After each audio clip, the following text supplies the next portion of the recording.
আসসালামু আলাইকুম। আজকে পবিত্র শবে কদর, ইসলামের অত্যন্ত গুরুত্বপূর্ণ ও পবিত্র একটি রাত। এটি রমজান মাসের শেষ দশকের একটি বেজর রাতে হয়ে থাকে। শবে কদরের গুরুত্ব: এই রাতে কোরআন শরীফ নাজিল হওয়া শুরু হয়েছিল।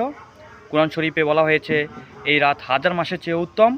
এই রাতে আল্লাহ মানুষের গুনাহ মাফ করেন এবং দোয়া কবুল করেন। বিসমিল্লাহির রহমানির রহিম।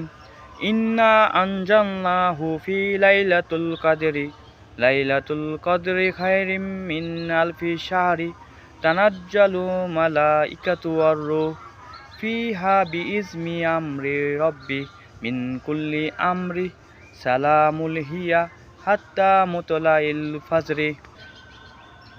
অর্থ: শুরু করেছি আল্লাহর নামে, যিনি পরম করুণাময়, অতি দয়ালু। অবশ্যই আমি এটি কুরআন নাজিল করেছি শবে কদরের রাতে। তুমি কি জানো শবে কদর কী? শবে কদর হাজার মাসের চেয়েও উত্তম। সে রাতে ফেরেশতা এবং রূহ জিবরাইল আলাইহিস সালাম তাদের প্রত্যেকের অনুমতিতে প্রত্যেকের কাজের জন্য অবতীর্ণ হন। সে রাত শান্তিময়, ফজরের পর্যন্ত